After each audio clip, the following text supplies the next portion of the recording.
This is the Detroit Sports Podcast Network.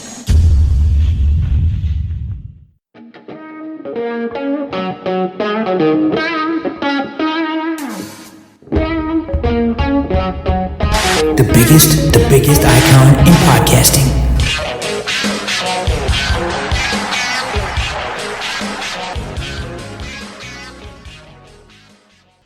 Welcome in, everybody, to this week's episode of the Doc and Jock Wrestling Podcast. This is your go-home episode for the Royal Rumble, as well as the final wrap-up of this year's cycle of predictions. We've got a ton to get into. There's a lot going on.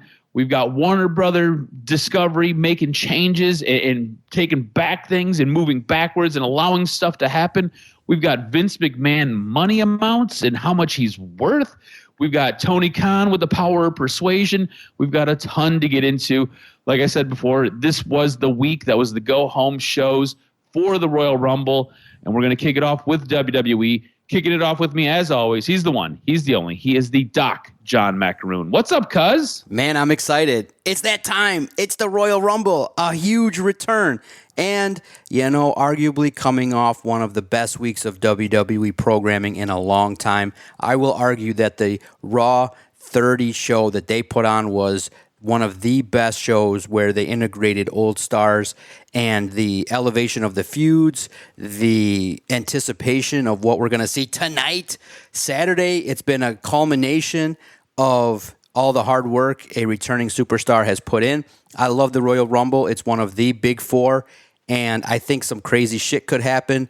If they want to go the route of swerves, they could do it, but it'll be interesting to see the way in which WWE handles it, because this week you and I are going to talk about it and maybe even throw out some crazy ideas that could be thrown out there. But it's a fun time. But arguably, it's just a great opportunity to talk about one of the biggest shows of the year, man. And it was great. It was a great week of wrestling all the way around, and I'm just excited to talk about the pay-per-view this evening. Yeah, going into the Royal Rumble, WWE had their Monday Night Raw 30th anniversary episode. And I'll be honest with you, I was shocked at how good it was. Now, that's being said, there were not some problems with it, not a couple of things that we can nitpick on, but I was blown away at how good it was, especially that first hour. That first hour, it started rocky with Hulk Hogan coming out, botching a bunch of lines, having some mic issues, and really just kind of seeming like he was out of sorts. But if you take that out and you look at what you got from the Bloodline, which essentially filled the next 45 minutes of that hour, it was absolutely fantastic. From the trial of Sami Zayn to the Usos and Sami Uso being part of it, retaining their tag team championships belt, it was absolutely incredible. And let's just kind of dive into what took place with the trial of Sami Zayn, because I thought this was awesome. I thought what you got was you've got so much character development from so many different people. It is absolutely unreal. You can look at Paul Heyman, who basically was the prosecuting attorney here and going hard at Sami Zayn, talking about how he hates Sami Zayn and how just like Sami Zayn, or just like ECW, Sami Zayn should be dead to everybody else because he is just sick and tired of Sami Zayn. This is also the same guy who a couple weeks ago was like, "Oh, Schmolly, I love you, Schmolly, Schmolly, Schmolly, Schmolly, Schmolly," this, that, the other thing. So to have the complete about face was absolutely crazy. They then give the mic to Sami Zayn, who is allowed to defend himself. And Sami's like, "I'm so hurt by this. I have no defense. I can't defend myself against you guys. Either you believe me or you don't believe me. And if you're choosing not to believe me, then why am I here?" That is when Roman Reigns decrees for Solo Sikoa to basically deliver the Samoan spike, when none other than Jey Uso steps up with a defense of his own and staves off Sami Zayn getting exiled from the Bloodline. It was absolutely incredible. You have Jey Uso basically telling Sami Zayn, "I love you like a brother. I love you like you're an Uso." And they hug it out. And it was, honestly, man, it was one of those things where I was in my seat and I was popping. I was cheering. I was so into this. I was on the edge of that seat that I was in. It was absolutely fantastic. What did you think of that first 45 minutes in that hour, and how great was the whole Bloodline segment to you?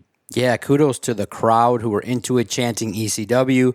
which prompted Paul Heyman to say that he wished that ECW, that he knows that ECW is dead and he wishes that Sami Zayn was the same because of his actions. It was fantastic. And I think it just left everybody, and everybody has been saying the same thing, which is this is one of the best storylines, long-term booking that you've seen in a while or even ever in WWE. And everybody's just wondering who's part of this, who is writing the storyline, who is part of all of what has taken place, because it has been some of the most compelling, interesting content that we've seen on WWE television. We want to see it.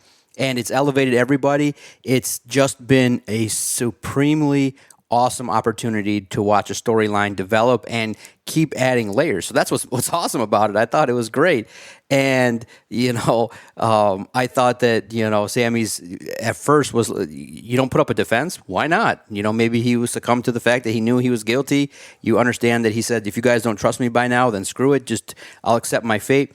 And then for Jey Uso to step up, it was quality, because then it adds the speculation to the future. Like, okay, if it does go down, if there's going to be a turn, who does it? Is it Jay? Is it Sammy? Is it Roman? Is it Solo? Is it somebody that's going to uncover something? How is it going to play out maybe even tonight at the Royal Rumble?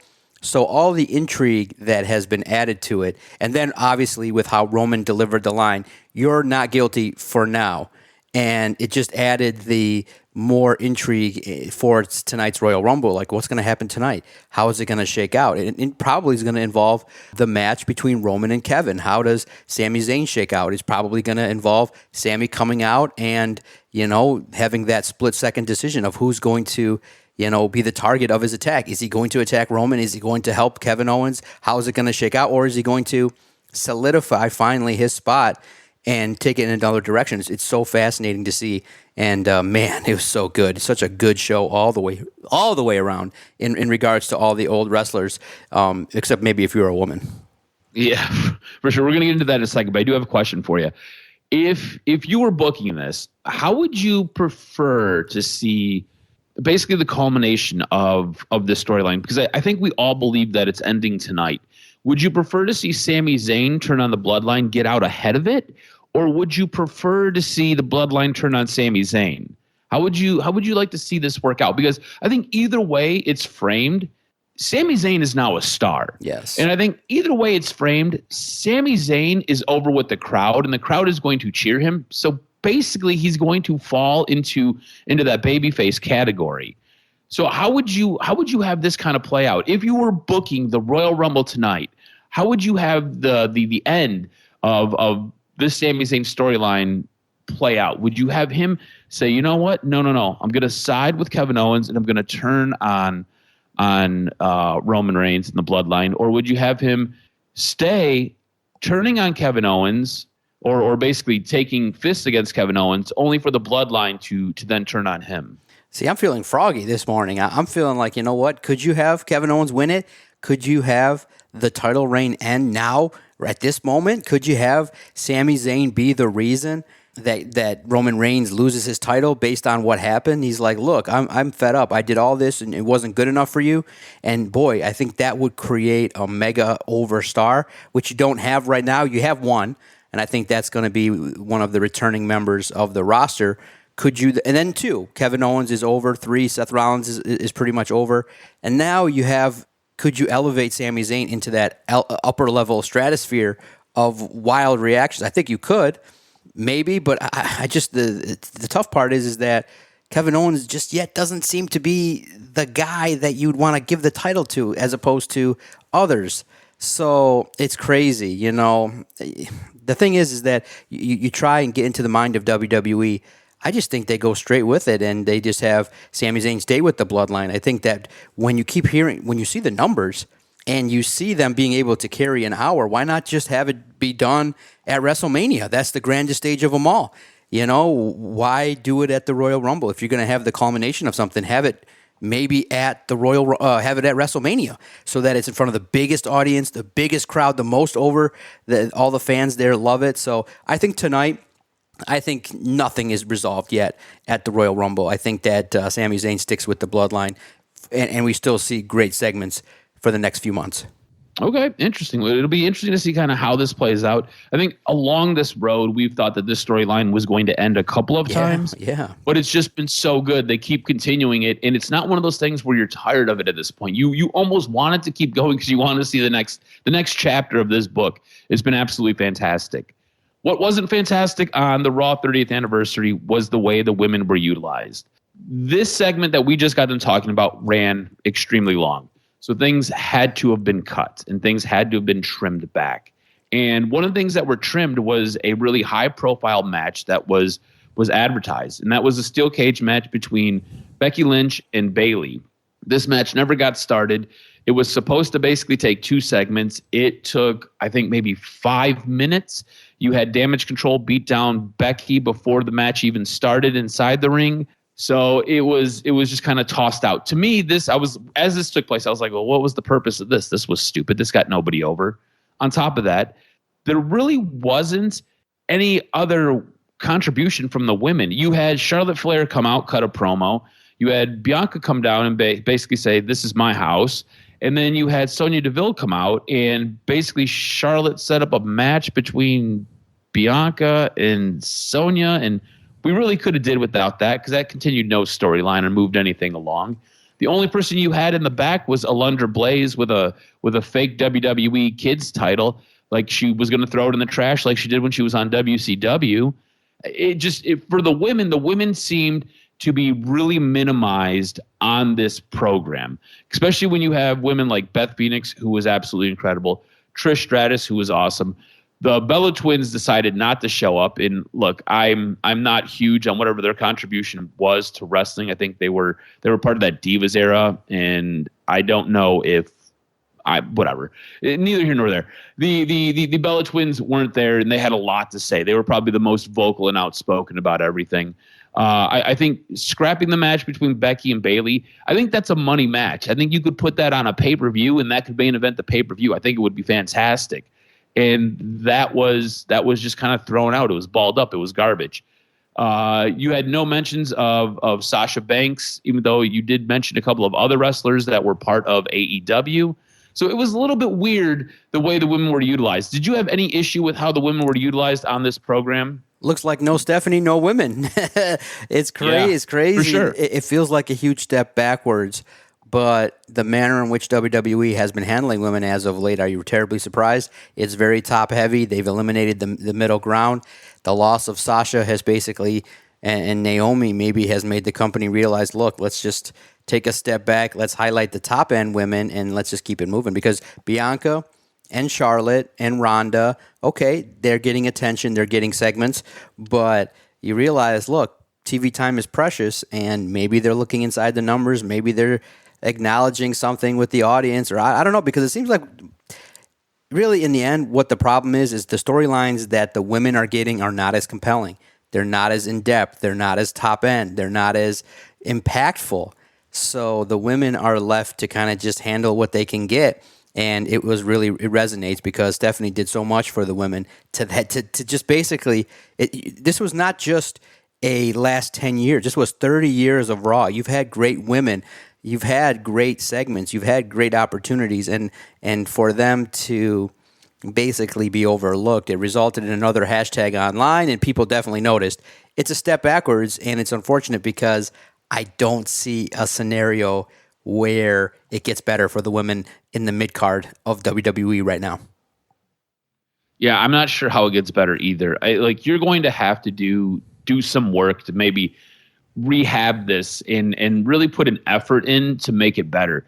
Again, you have one of your biggest women, and look, I think Becky Lynch is an absolute star. I think she's a mega star. I think she is number one, in my book at least. She is the number one entertainer that is a female on that roster. I know WWE views it as Charlotte is their number one commodity, but I think Becky Lynch is one who sells the most merch and is probably the most over. For you to tease a match for her for a week and then you basically give it 5 minutes and it was what it was, I think is really disheartening, and I think it is really disrespectful. It's one of those things, like you said, it really feels as though WWE is very top heavy with their women right now, and either you're in that upper part or you're just not on TV and you're not finding a way to make it to TV, which really does kind of suck. If you look at what is, you've got kind of your feeder system with NXT, and they've got a lot of women who are really, really good, and a lot of women who could come to this roster, and if you gave them a chance, they could really make a name. But what you've had recently on Raw and SmackDown, and you can go as far as basically looking at Ronda Rousey, who's not on television anymore, Raquel Rodriguez, who we haven't seen in a couple of weeks. You can look to a number of other women, and they're just not there right now. Like, where'd they go? What happened? So it's really interesting to see the way that they are being utilized, and honestly, it's a little bit sad. You mentioned a big return. Brock Lesnar showed up, interfered with Bobby Lashley. It looks like we're going to continue this story for the 96th time. This is the other version in an alternate universe of Kevin Owens and Sami Zayn. It is Bobby Lashley and Brock Lesnar yet again. One, were you surprised that Brock Lesnar showed up? And two, were you in any way shocked that when he did show up, he interfered in a Bobby Lashley match? Yeah, it's not something I'm intrigued by. It was cool to see. I was a little bit surprised, but it stinks because you want more for Brock Lesnar. It's something he's already done. Do I want to see it again? No, because Brock Lesnar's the one that should get over. I mean, he's the bigger, better star. He's the one that you want to keep being the marquee billing. You want him to win the Rumble. You want him to at least be believable to win the Rumble, but it just was underwhelming for me because because you haven't done enough on the Bobby Lashley side to elevate him. He's just coming back from an injury. It stinks for him because does he really get the rub from beating Brock Lesnar? Do you even consider having Bobby Lashley go over? Not really. So again, he's going to be left to be fodder for Brock Lesnar. So maybe Brock Lesnar does the job, does the business, and puts over Bobby Lashley, and to get, I think, the series to be 2-1. I think they fought twice and 1-1. So we'll see what happens as a result of the feud. But you want bigger, badder for Brock Lesnar. You could even did without him. I mean, the show was great.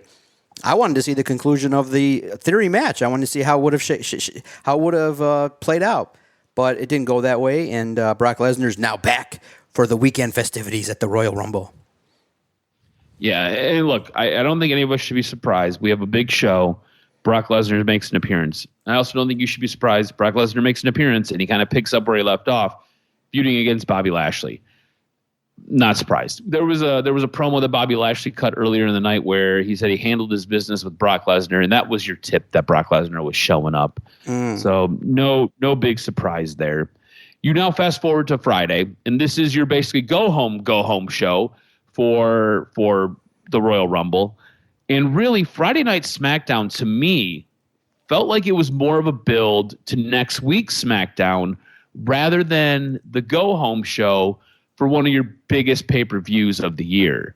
What did you make of SmackDown? And do you think it did a good enough job for a go-home show? Or do you feel like they invested a little bit more in the following week and not so much what is coming up the next day? Yeah, exactly. And the thing that is... it's interesting, intriguing is the highlighting of the tag team tournament. You're absolutely right. It could have been done a lot better in regards to highlighting the Royal Rumble, everything going on, but you got to preserve the stars that are going to be on the Rumble. So I think they did it. I feel like maybe they felt like they did a good enough job of preparing everybody for the Rumble with Raw and everything going on that you didn't have to use SmackDown for that purpose. It was basically like, look, we have a show tomorrow, so why are we going to kind of continue to just talk about it over and over and over again? Let's highlight the stars that we do have. Let's highlight this tag team tournament, and let's handle business. Could it have been done better? Yes. It wasn't as great. And see, what we look at, you and I, is go-home shows the day before is kind of really the true definition of a go-home show, which is this is the moment where you can really build. I mean, like I said, when the show started, I was thinking, man, why not just have Cody Rhodes walk out at the end? Just right at the end and say, hey, he's back. I know, but you don't want to ruin the pop and everything. But 9:55, you have Cody Rhodes come out and you get a 5-minute ovation and you end the show. And then the next day, you start again with the build. You say, hey, we saw him. You can build all around it. But yeah, you're right. It wasn't as good of a true quote unquote go home show, but it was good enough for what it needed to do. Yeah, I felt like large parts of it were definitely lacking. Yeah. Again, I don't think there was anything done on this episode that really made me more interested in the Royal Rumble than I already was. So maybe that was kind of WWE's message, right? Like they invested heavily in what took place on Monday, and maybe Friday was more like, okay, cool. We are going to build a soft landing spot for what's taking place next week after we come down off the Royal Rumble. And that might have been the thought process, but I like where you're going, right? You have everything end with Kevin Owens and Solo Sikoa and Sami Zayn, and to basically close out the show, that you could have the show basically seem like it ends 2 minutes early, but you have Cody's music hit, and you have basically Cody come out. You didn't even come down to the ring. You just come out to the ramp and just basically say, "I'm back. I'll see you tomorrow," and just walk off. And you're going to be like, "Oh shit, let's go. We got to get this tomorrow. We got to see it," because he's announced that he's returning. He's not been medically cleared.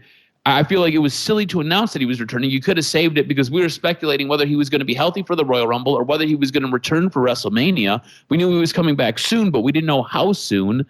I really feel like the return of Cody could have helped salvage not just SmackDown, but made the Royal Rumble more interesting. And I feel like they kind of had a blown opportunity here, which kind of sucks.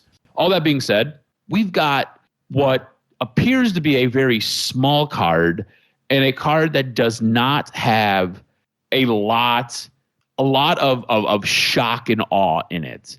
So let's jump into our predictions. This will be our final prediction series for this season. This will be our season finale. We do have an AEW pay-per-view coming up, I believe, in March, and then we've got WrestleMania in April, and we will start anew with both of those.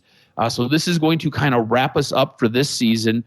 And look, we will kick this off with the Mountain Dew Pitch Black match. I'm going to pick for both of us. We're both going to go Bray Wyatt. It's going to be Bray Wyatt versus LA Knight.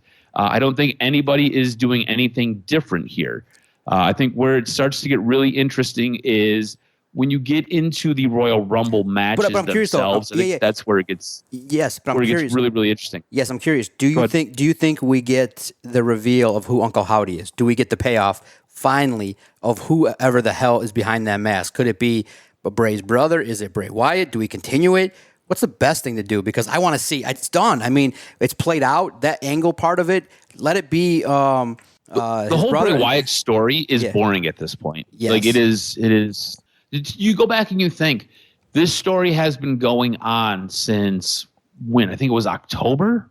You like think about that, right? I think, was it October? It might have even been a little bit earlier than that. Might have been September. But you go, what, 3 months now, maybe 4 months, and now we're finally getting to the end of this, and it's just like it feels like the last 2 months have just drug on, and it's like you've got to make a shift. You got to go somewhere else. The whole White Rabbit thing, the whole build was great. For him to return, and then for what we've got after this has just not been very good. It's been a complete miss in my estimation. I hope we get the reveal of Uncle Howdy. I think that would be a nice touch. I'll be honest with you, I'm really over this entire storyline. So yeah, give me some spice. Give me a little bit of life. Tell me who Uncle Howdy is, because at this point, these segments come on, and I'll be honest, I just tune out. I'll go do laundry. I'll go get up, go take a pee. I'll make a snack. I'll play with a dog. I will do anything else but give Bray Wyatt the necessary attention, because I'm just over it. I'm done with it. So I don't know. Are you kind of at the end with this story? Do you need to see some progression here? You need something else? Yeah. I mean, the good thing is LA Knight's getting some rub off of this, but you need to use Bray Wyatt a lot better. Let's go. Good. You get your intro feud back. You get your Uncle Howdy out of the way, and let's go. Let's put Bray Wyatt into something a little bit more meaningful. Yeah, most definitely, because we just got to move on. It's too much. Now, when we pick the men's and women's Royal Rumble contestants, if you get the pick right, you get an extra point, and then you also can win. That helps you win the overall point. So you can basically win 3 points in this prediction series. Who do you have winning the men's Royal Rumble? Contestants that we know right now. Brock Lesnar announced that he's in it.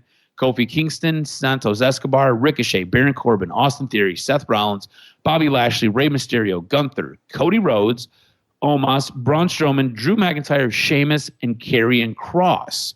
Or you can go off the board. Who are you going to pick? I'm picking Cody Rhodes because that's who's going to win it.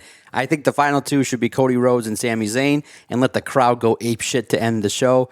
Maybe, you have Sami Zayn win it if you want to shock everybody and you don't want to have a guy returning. But this just seems like, okay, Cody is the most over. I mean, this crowd is going to blow the top off because of what he did. It's going to be more of an appreciation for thank you for sacrificing your body at Hell in a Cell, and they're going to erupt. And so would WWE in Texas not have Cody Rhodes win it? That would be crazy. I think you'd have the loudest boos.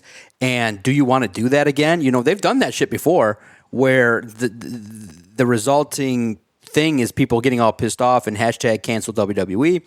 They can't do that. This is the coronation of Cody Rhodes. He wins it, but you have Sami Zayn potentially. Maybe the final three, Brock Lesnar, Cody Rhodes, and Sami Zayn, and you have some fun with it, and you can make it as cool as it can be. I'm hoping maybe for a crazy new signing, something. You should have to have more surprises. Last year was a dud in the people that you had. So I'm sure it's one of them is going to be Edge. One of them will be somebody, that we're not exactly sure of. But maybe a nice debut of a star. Maybe a Japanese star. Maybe somebody that would shock everybody. Something that would make Dragon Lee. Maybe something that is crazy, in regards to the world of wrestling. But this is the Royal Rumble. This is the time to do it. And they still haven't topped AJ Styles from 7 years ago. So maybe Edge's was good, but we kind of knew that was happening. So let's see what happens, and let's go. Cody Rhodes deserves to win it. So I like your Cody Rhodes. We had a little bit of talk pre-show, and it came down to Cody Rhodes and Sami Zayn for both of us. I'm going to go Sami Zayn just to go opposite of you. I love everything that you're saying about Cody Rhodes, and it makes a ton of sense to me. The only reason I lean a little bit more towards Sami Zayn is Sami Zayn is incredibly hot right now. And it could be the way, this could be your basically the door opening for how you actually finish this entire saga. Is he wins Royal Rumble, goes on to face Roman Reigns at WrestleMania. It doesn't appear as though The Rock is going to be in shape to compete at the Royal Rumble, isn't going to be in shape to compete at WrestleMania. So that story goes out. John Cena will probably be back for this, and he will probably be back at WrestleMania, but he's not in that title picture. The names that have been bantied about have been Cody Rhodes, have been The Rock. Those have been the early names that we've heard coming out of creative. But what about Sami Zayn? This Sami Zayn storyline is so hot right now, and it is so epic. If plans have changed, because they've changed a couple of times now. Remember, we were supposed to have Ronda Rousey facing Rhea Ripley at the Royal Rumble, and that's not happening now. If plans were to have changed, and we're no longer going to have Sami Zayn, Kevin Owens versus the Usos at WrestleMania, I think you can have Sami Zayn take on Roman Reigns after winning the Royal Rumble at WrestleMania. So I'm going to go with Sami Zayn.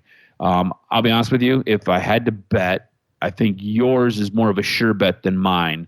But it'll be interesting to see what happens. Wrestling is the fun part of wrestling when we're not 100% sure what's going to take place. Exactly, but here's what has to happen. The only way I could see that happening, because I'm seeing, the question mark that we got to ask is the Men's Royal Rumble going to close the show out?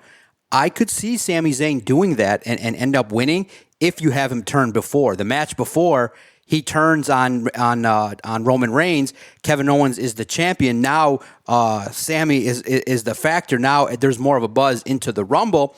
Now he's in it. You're going to have the crowd going at probably the highest apex because you're going to have appreciation for Sami fucking over Roman, and you're going to have two over stars, and then you could have them collide, and you could have a real fun moment. That's the only way that works, is if the main event is not Kevin Owens and Roman Reigns. So it'll be interesting to see how that plays out. Yeah, we'll have to see how the card gets laid out. You're right. I do like your thought process for booking this entire show and setting it up that way. That's really, really good insight. Now, the Women's Royal Rumble, again, you get the extra point if you get the pick right, and it helps contribute to the overall win here. Currently, we know Lacey Evans is in there. She announced on Friday. Also, real quick, do you like the new look from Lacey Evans and the heel character that you're getting from Lacey Evans? Where are you at with the Lacey Evans reboot? Yeah, it's number better. 742. Yes, it's better than what she had. So let's go. Let's hope this one works. But if not, she'll try something else. So we've got the 900th version of Lacey Evans. Liv Morgan, Candice LeRae, Rhea Ripley, Raquel Rodriguez, Shayna Baszler, Zelina Vega, and Emma. Who do you have winning this one? No doubt about it. Hands down, Rhea Ripley or we riot. It's time to put her over. She's the biggest woman star in the company outside of the top two. Let her have a match, an opportunity, whether it be against Bianca or Charlotte. I think Bianca would be more of a money match. Be a fantastic match. Yes, at WrestleMania. So let's see it. Rhea Ripley dominates and gets the women's victory. Maybe you have some women, maybe more of an appreciation at this time around. You get during the match at least an opportunity to, talk about the women and maybe make up for what you messed up on Raw. Or if you wanted to go the Charlotte Flair route, you could have Rhea Ripley basically avenge her loss to Charlotte Flair when she was NXT, when Charlotte went down to NXT for like 2 months and took the belt off of Rhea Ripley, because Charlotte Flair has to wear every belt in this company at least once or 16 times. Whatever.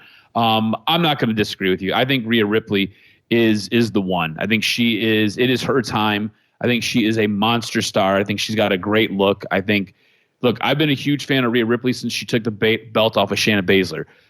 My girlfriend's got a video of me geeking out watching NXT and watching Rhea Ripley take the strap off of Shayna Baszler before Shayna Baszler got called up. I've been a big Rhea Ripley fan basically for the last 4.5 years or so. So this would make sense. This would be the culmination. I love this direction. I love her new character. I think this is great. It is her time. It is Rhea Ripley for sure. I think the next two picks, I think we're going to be in lockstep again.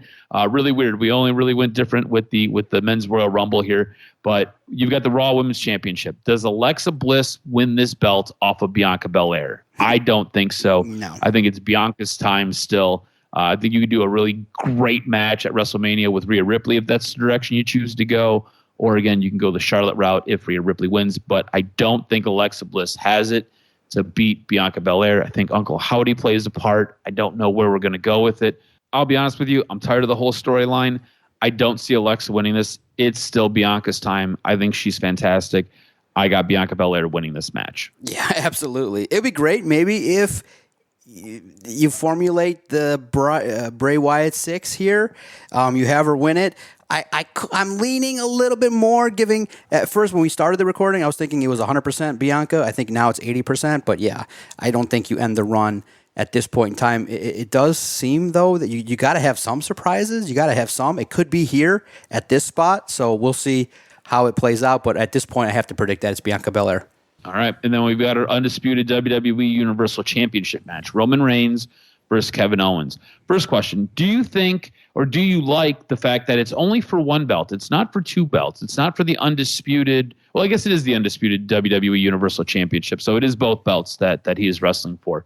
At this moment in time, would you prefer WWE to kind of make a decision on what they're doing with these belts? Are we going to continue to have two belts, almost like two sides of the power sword for He-Man? Or do you wish that they would just have one belt and it would just be the WWE Universal Championship or whatever it is? No, it grows on you. The prop, it's a prop. I mean, look, the man has overwhelmed the belts. It's great. It's good to see him because then you get one for Paul Heyman. It looks good when they do the intro, at SmackDown and in all appearances, everybody does the ones. It's not that big a deal at this point to me. So I think it's great. As long as Roman has it, that's fine. When the next guy gets it, hopefully, that we all expect to potentially take it all down, maybe you get the wingtip back and you no longer need two belts. The Universal Championship, the Universal WWE SmackDown Raw Champion Heavyweight of the World can be one belt, and it's the white wingtip or the black or a combination of both, and you move forward. But with Roman Reigns, it looks good because he carries both. He gets one on his shoulder, one on his around his waist. You give two to Paul Heyman. It's a good prop for the group. So I don't think he's holding it. I just think that it's at some point when he does drop it, it'll go to one. All right. It'll be interesting to see kind of how this match plays out. I'm expecting a great match.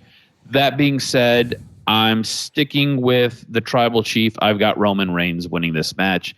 I just think there's more storyline left in this bloodline story, and I think you can do a little bit with Kevin Owens losing here. Yeah, absolutely. I think you can do a lot of good things. You can take this a lot of different ways. That's going to be the intrigue tonight. What's going to happen? How does it shake out? Who helps who? Who turns on who? What returns? It's going to be fun, and WWE better deliver because it's going to be a packed house with a lot of people, and it's going to kick off WrestleMania season, so you got to have it. You got to have it where, look, Worst option is if you have Brock Lesnar win it, because nobody wants to see Brock Roman number 45. That would be the worst. I think you get a lot of boos. Listen, if it's not Cody or Sammy, you're going to get a lot of boos. So let's hope that they do the right thing, let Cody win it. Maybe okay if Sammy wins it, because the crowd could go definitely apeshit depending on how the card has shaken out. So we'll see how it plays out, and it'll be a fun opportunity for WWE to put on a good show. Most definitely.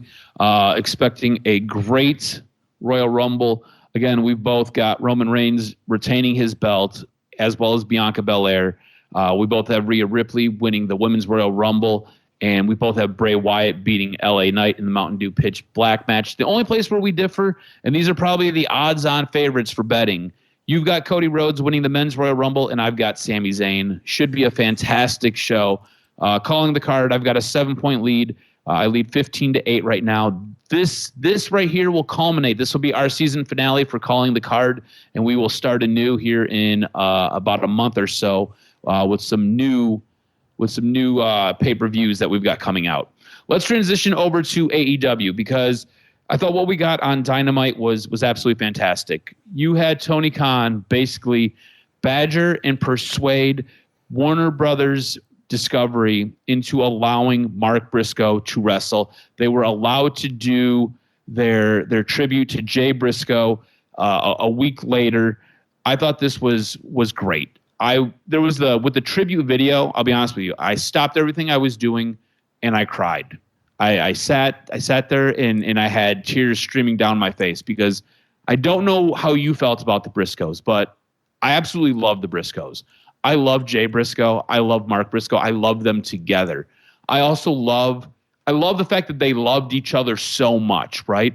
Like, Mark Briscoe could have went on and did anything he wanted, but Jay had sent out a tweet back in 2015, and Mark was like, look, man, if you don't go, I don't go. If they don't take you, I ain't going. It's me and you against the world. And these guys lived it every single day. Every day. People basically crucified Jay, and Mark took it too, because that's his brother. I love what they stood for. I love those guys, and I love the tribute video. Like I said, I cried during the tribute video. I had to like turn my back to my girlfriend and like wipe my tears off my face. It was absolutely fantastic. And the match between Mark Briscoe, who made his debut on Dynamite, against Jay Lethal, I thought it was great. There were moments that were absolute tributes and paid homage to Jay Briscoe. I thought it was a good match.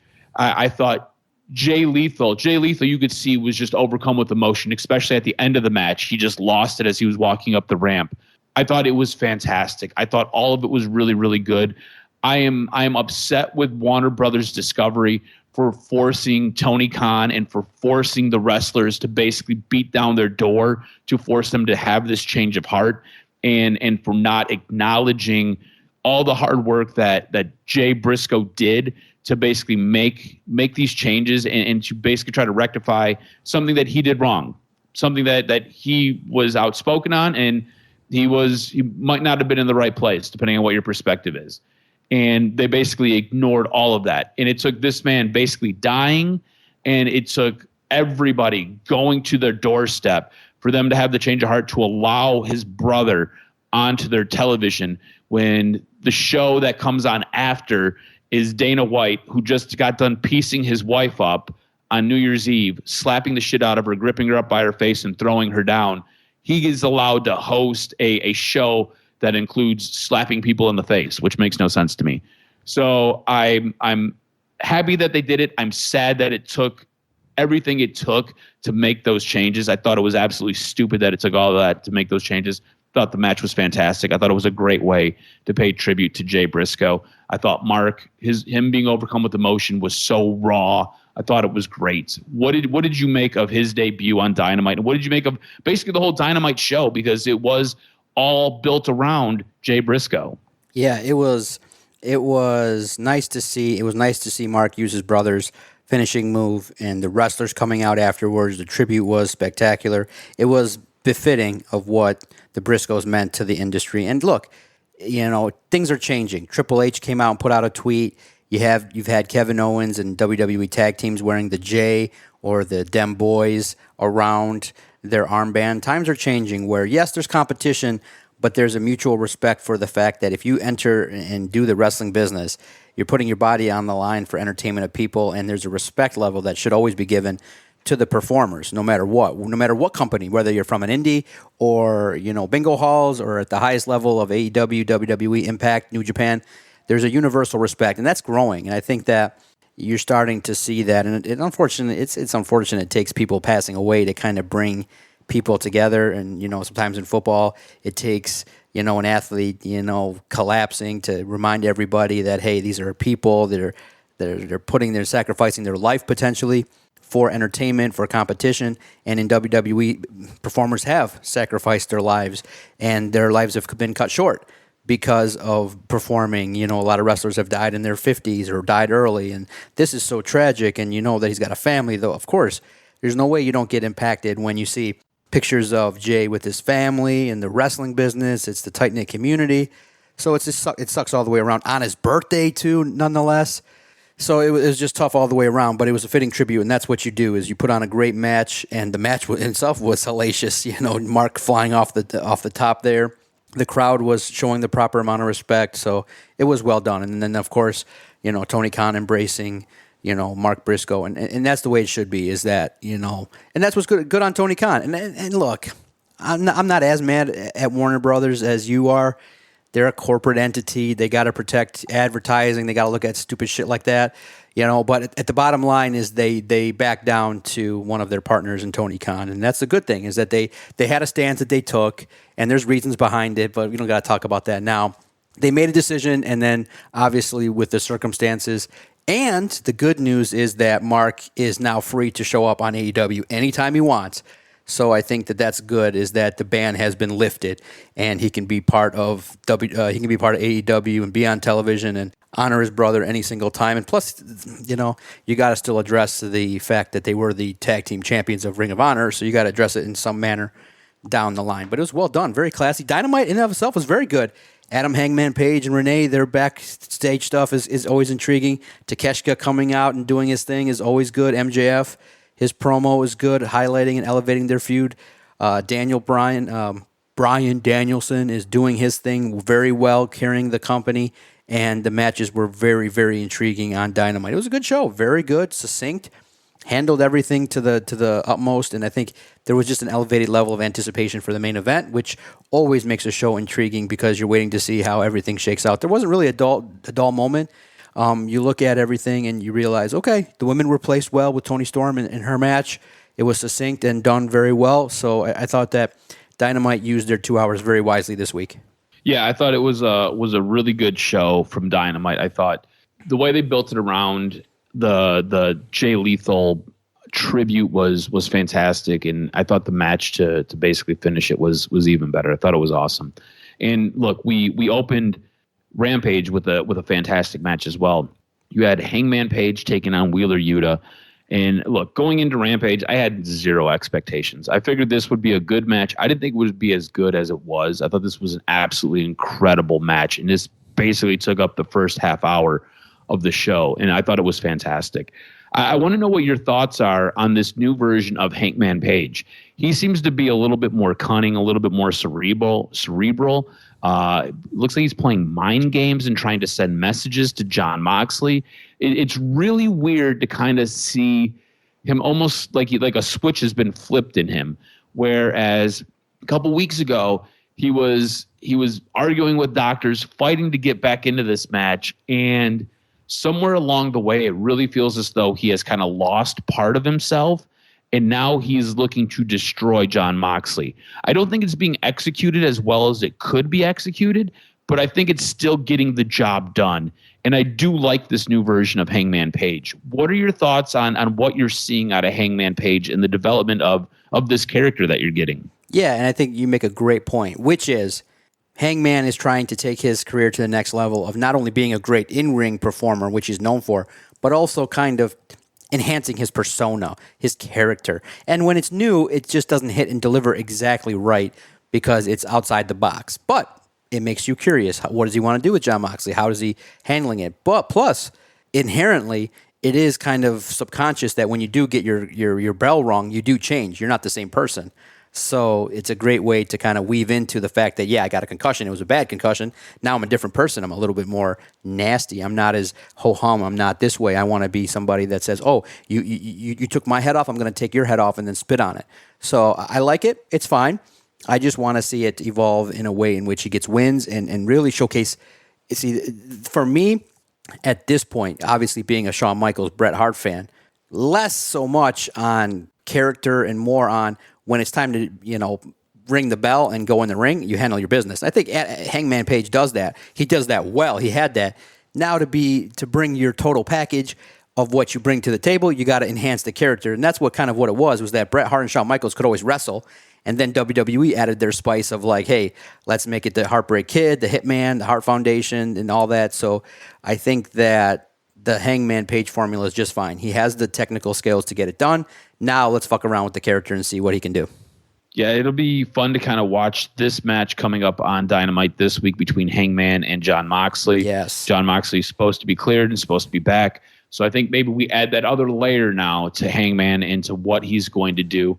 Again, I don't know who wins this match on this week's upcoming Dynamite because Hangman's been on a little bit of a roll, and I think Jon Moxley, you could lose, and it doesn't really hurt your character. So interesting to see what takes place this week on Dynamite. What was your show of the week? For me, I'm going to give it to Raw. I thought Raw 30th anniversary show was pretty fantastic. I thought it was a good show all the way around. Again, things to nitpick. The way that they utilized the women was not great. A little bit upset that we didn't get that steel cage match between Bayley and Becky Lynch. But the first 45 minutes or so, the Bloodline storyline was so damn fantastic. It had me talking all week long. And that's what a good wrestling program will do. It will have you talking all week long. So I'm going to give it to Raw. Yeah, absolutely. The DX Kurt Angle was very funny. I've always wanted to be in DX. That was such a well-delivered line, and it just brings up a lot of old memories for people with Kurt Angle being in the Shield and showing up in different groups and shit like that. So it was very funny, and it was well done. The introduction of the older stars was great. Even the poker was funny, too, with, JBL trying to get his boy into the tournament and get to the poker, and with, Ron Simmons handling business. Farouk is always good to see there, and the tournament is great. So it was a good show, absolutely. We still give credit to Dynamite for the tribute that they did, but Raw was the best show this week. Yep, awesome. I agree. I think Dynamite put on a good show, but it was second to Raw 30. And you're right, we didn't even touch on the DX angle. I thought it was funny. That was something that I felt like could have been cut to give us a steel cage match, but I did think it was very, very funny. Overall, Raw 30 was a great show. If you do get a chance, you got some time, go watch at least the first hour. First hour was amazing. The rest of the show was really, really good as well. Would you like some news and notes? We don't have a ton this week, but we do have some things cracking the list. Hit me with this week's professional wrestling news and notes. What made your list? How much is too much? And what do you think Vince McMahon is worth? Well, according to Forbes, as of Monday, January 23rd, 2023, Vince McMahon was worth $3 billion. Damn. This means that Vince is currently ranked 1,016 on their real-time list of billionaires. This is a significant increase from where he was ranked when he was ranked 1,397 as of 2022 on their billionaire list, with $2.2 billion worth of his net worth. Vince is currently acting as the WWE executive chairman. I think in a matter of time, he will be running everything again. That's just my hearsay. Also, he is working on trying to sell the company. We'll see what takes place there. Now, speaking of the Mark and Jay Briscoe parts of the episode on Dynamite this week, Tony Khan does have the power of persuasion. And if you were shocked, excited, and not expecting to see Mark Briscoe on AEW TV, raise your hand. Okay, everyone has their hand up. Okay, good. We all have Tony Khan to thank, as he was the one who helped push Warner Brothers Discovery in the direction to allow this to happen. Speaking on Wrestling Observer Radio, Dave Meltzer revealed that the whole thing is you have to credit that one to Tony Khan. He pushed and pushed and pushed. He pushed really hard on this one and got them to change their mind. They were pretty dead set against it. As previously reported, Mark and Jay Briscoe have never appeared on AEW TV and were essentially stuck in Ring of Honor, reportedly because Warner Brothers Discovery had made a ruling based on comments that Jay had made years ago that he has since apologized for and has made amends multiple times for. And finally, last little segment of news and notes. This AEW big man is sidelined with an injury. In the latest Wrestling Observer newsletter, Dave Meltzer reported that Wardlow is currently sidelined with an injury. Details regarding the injury and how much time he will miss are both unknown. Meltzer also reported that the injury is not believed to be one that will keep him out of action for a long time. It remains to be seen what Wardlow's health status currently is at this time. Again, not really knowing the full details of the injury and how long he'll be sidelined. Last time we saw Wardlow was on the December 28th New Year's Smash episode of AEW Dynamite, where Samoa Joe defeated Wardlow to retain the TNT Championship.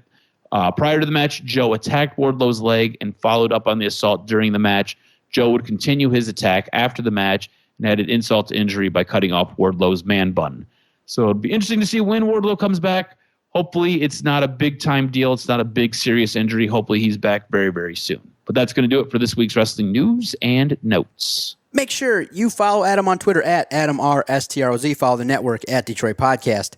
Make sure you follow along tonight as we tweet and post some highlights, and hopefully it delivers. This is the biggest show of the early part of the year. It's a culmination. It's going to be fun.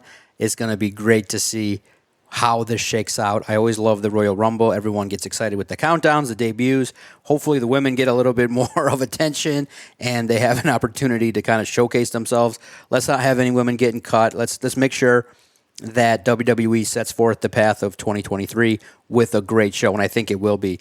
I just don't want to have happen, you remember that one year where Roman Reigns won it and it was in Philly, I believe, and he just got ridiculously booed out of the stadium. That could happen if you have Brock Lesnar win it, and you don't want to have that because he's also from Texas.